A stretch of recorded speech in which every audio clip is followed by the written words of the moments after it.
Hello, मी सावित्रीबाई ज्योतिबा फुले या मालिकेच्या review ऐकण्यासाठी तुमचं स्वागत आहे. आत्तापर्यंतच्या भागात आपण असं बघितलं की सावीची बहीण निघून जाते आणि आता सावी सासरी एकटीच असते. तिची करवली वगैरे कोणीही नसते. सावीला काम करता येत नाही म्हणून ज्योतीची काकू तिला मुद्दामच काम करायला लावते. पारूलाही ती भरून देते की तूच किती कामं करणार आहेस, तिलाही करू दे. तेव्हा ती तिला सारवायला, घरदार झाडायला हे सगळे कामं तिच्याकडनं करून घेते. त्यावेळेस सगुणा ओरडते की नव्या नवरीची हळद फिटली नाही आणि तुम्ही कामं करायला लावले म्हणून. पण सगुणाला जॉन साहेबांच्या इथे कामाला जावं लागतं, त्यामुळे सगुणा कामाला चालली जाते. आता ज्योतीची काकू सावीकडून भाकरी बनवून घेण्याचं काम करत असते. सावीला 20-20 भाकरी करायच्या असतात आणि तिथे ज्योतीची काकू आणि पारू बसलेलीच असते. पारूला वाईट वाटत असतं, पण काकूसमोर काहीही बोलता येत नसतं. तेव्हा ज्योतीची काकू तिच्या घरी येते आणि तिच्या नवऱ्याला बोलते की मॅकी नाही सावित्रीला चुलीवर बसवलंय. तेव्हा ज्योतीची काका बोलतात लगेच. तेव्हा ज्योतीची काकू बोलते लगेच म्हणजे म्याना तिला चुलीवर भाकऱ्या करायला लावल्या आहेत. तेव्हा ज्योतीचे काका बोलतात भाकऱ्या. रखमी बोलते तिला ना आता आईचं दूधच आठवायला पाहिजे आणि ते बी 20 भाकऱ्या करायला लावल्या आहे. तेव्हा ज्योतीचे काका बोलतात 20 भाकऱ्या. रखमी अगं तुला येडबीड लागलं की काय. तेव्हा रखमी बोलते याड मला नाही लागलंय, आता सावित्रीला याड लागेल. ते बी ती माहेरला जाण्याच्या अगोदर धसकाच घ्यायला पाहिजे तिनं, कसला पुण्याचा. आणि रखमी हसायला लागते. तेव्हा सावी इकडे भाकऱ्या करत असते, धूर होत असतो, फुकणीने फुंकत असते, तिला डोळ्यांना आग होत असते. बिचारी रडत कुडत भाकऱ्या बनवत असते, भाकरी टाकते. तेव्हा पारू येते. पारूला बघून वाईटही वाटत असते. पारू तिच्याकडे लांबूनच बघत असते. सावी भाकर टाकायला जाते आणि तिला चटका बसतो. तेवढा तिथे चिमणा पण येते. चिमणा बघून बोलते आणि तिला लगेच लक्षात येतं की गोंधळाच्या दिवशी लंगर तुटलेला नसतो म्हणून. पारू पुढे जाणार तेव्हा चिमणाबाई बोलतात पारूला थांबून असू दे. तेव्हा पारू बोलते अव सासूबाई मी करू का. तेव्हा चिमणाबाई बोलते तव्याचं चटकं बाईसाठी दागिने असतात, त्याशिवाय बाईच्या हाताला शोभा नाही, करू दे तिला. तेव्हा सावी हात फुंकत फुंकत बोलते सावित्री आता तू थांबू नकस, तू ब्याद नाही हे सगळ्यांना पटवून दे. तेव्हा सावी पुन्हा भाकरी थापायला लागते. चिमणाला आणि पारूला तिचं खूप कौतुक वाटत असतं. रखमीला खरपूस वास येत असतो. तेव्हा ती तिच्या नवऱ्याला बोलते की तू मसनी खरपूस वास येतोय का. तेव्हा तिचा नवरा बोलतो की अगं रखमी आपली चूल बंद आहे, खरपूस वास कसला. तेव्हा रखमी बोलते दादाच्या घरात भाकरीचा खरपूस वास येतोय घरातनं, आणि तुम्हाला माहिती आहे का भाकऱ्या कोणी बनवल्या, ज्योतीच्या बायकोनं. आणि 20 भाकऱ्या थापायला लावल्या म्या सावित्रीला, आणि ते बी आधी सारून घेऊन हसत हसत. तेव्हा ज्योतीचे काका बोलतात झेपत का तिला, झेपल म्हणजे लहान आहे, सारून भाकरी थापायला बसली आहे, दमल गती. तेव्हा रखमी बोलते व दमावी म्हणून हा सारा आटापिटा चाललाय ना, तुमच्या टकुऱ्यात कसं काय बसत नाही हो. इकडे रानावर ज्योती आणि त्याचा भाऊ गेलेला असतो. तेव्हा ज्योतीचा भाऊ त्याला आवाज देतो. तेव्हा ज्योतीला बोलतो की काय र काय खातोयस. तेव्हा गाजरं. तेव्हा ज्योती बोलतो की लय भूक लागली होती. तेव्हा राजाराम बोलतो सावित्री येणार होती का. तेव्हा ज्योती बोलतो माहीत नाही. तेव्हा राजाराम बोलतो अरे कधी नव्ह तू एवढी वाट बघतोयस नाही माहीत नाही वय म्हणतोस. तेव्हा ज्योती बोलतो अरे अण्णा मी खरंच कोणाची वाट बघत नाही. तेव्हा राजाराम बोलतो अरे मग बघ की वाट, तुझ्या हक्काचं कोणीतरी आलंय. तेव्हा ज्योती बोलतो अरे अण्णा मी काय म्हणतोय या येळापर्यंत भाकरी पोचत होत्या. तेव्हा राजाराम बोलतो येईल तू खा. इकडे चिमणाबाई भाकरी बांधत असते आणि बोलते सुनबाई कामं पटापट आवरा, मळ्यात जाऊन आली भाकऱ्या देऊन, भुका लागल्या असतील. तेव्हा जायला लागते ती. तेवढ्यात रखमी येते आणि बोलते काय ग चिमणा कुठे चालली. तेव्हा चिमणाबाई बोलतात की मळ्यात चालली भाकऱ्या देऊन येते. तेव्हा रखमीला थोडा धक्काच बसतो. ती बोलते भाकऱ्या केल्या. तेव्हा पारू बोलते हरणाची चपळाई सावित्री. तेव्हा रखमा बोलते हरणाची चपळाई म्हणजे. तेव्हा पारू बोलते तर बघता बघता केल्या, संध्याकाळचा पावटा सोलूस्तवर टोपलीत भाकरीचा थर लागला. तेव्हा रखमीचं तोंडच पडतं. तेव्हा ती सावरून घेते मला की नाही चक्कर यायलाच लागली आहे. तेव्हा चिमणाबाई बोलतात की आता बाईच्या जातीला एवढं यायलाच नको का. तेव्हा चिमणा पारूकडे बघून बोलते आणि सुनबाई कामं पटापट आवरायला घ्या, गप्पा मारत बसू नका आणि कापडा आत घ्या. तेव्हा पारू बोलते वय वय आता तर काय काळजीच नाही, आता काय काळजी नाही, जाऊबाई आहेत मदतीला. तेव्हा रखमी मनात बोलते ही सावित्री भलतीच चालाक आहे, तू भाकऱ्या केल्यात पण त्या कशा करवायच्या त्यात म्या बी पटाईत आहे, आणि आता तू आहेस आणि मी आहेस.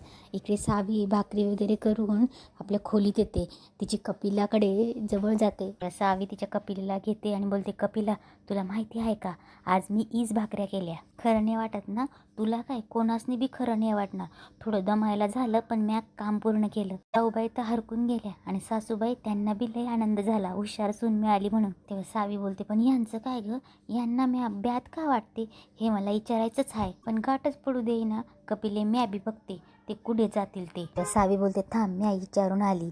तेव्हा सावी ज्योतीच्या खोलीमध्ये जाते. तिकडे कपड्यांचा पसारा पडलेला असतो. तो पसारा कपड्यांच्या घड्या घालते. एका ड्रेस खाली तिला पुस्तक भेटतं. तेव्हा ती पुस्तक उचलू का नको या शंकेमध्ये असते. तेव्हा ती पुस्तक उचलते आणि बोलते हे कुठे ठेवू. तेव्हा ती तिथे टेबलावर जाऊन पुस्तकं नेऊन ठेवते. बाकी पुस्तकंही धुळीने माखलेली असतात. त्यांना ती झटकते आणि व्यवस्थित पुस्तकं रचते.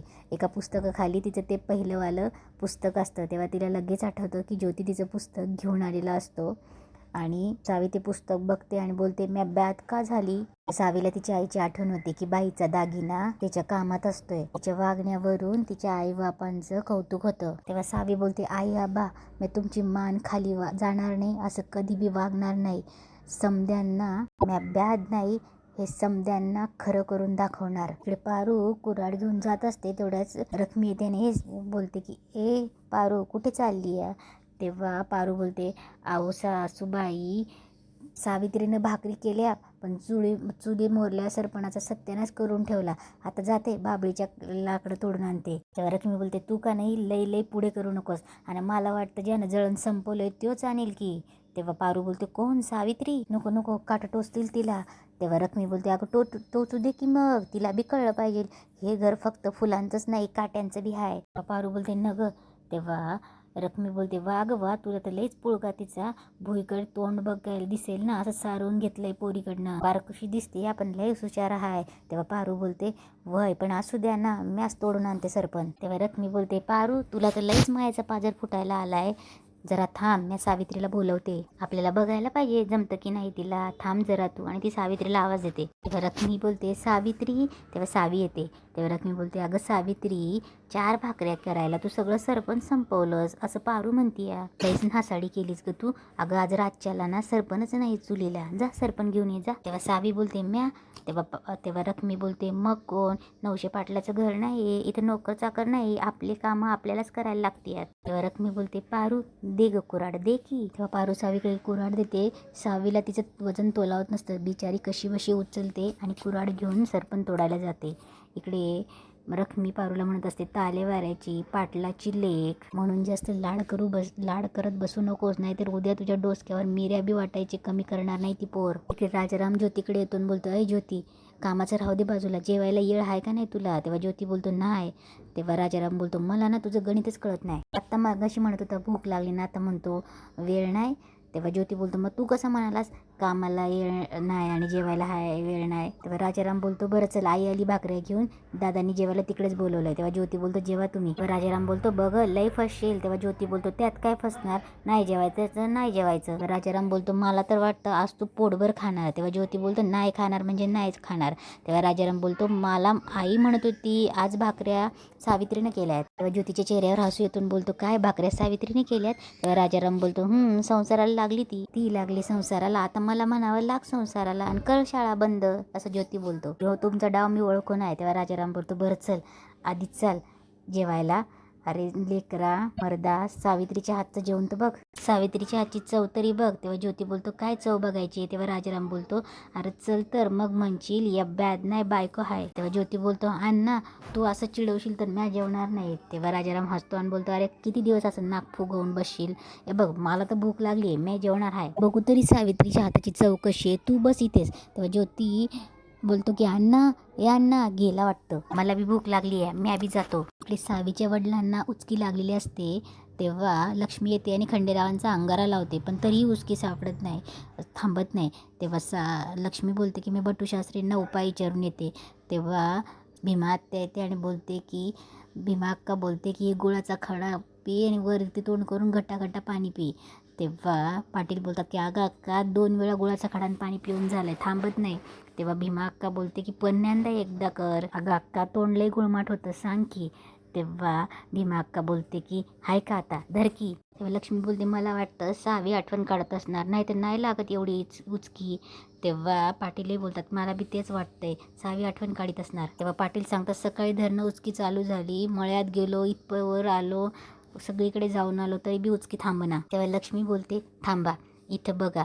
तेव्हा ती उचकीबाई माझ्या सावीने आठवण काढली असेल तर थांब ग बया म्हणून पाटलांची उचकी दोष काढते. तेव्हा लगेच उचकी थांबते. तेव्हा लक्ष्मी हसते आणि बोलते बघा थांबली लगेच उचकी, म्हणजे नक्कीच सावीने आठवण काढली असेल बापाची.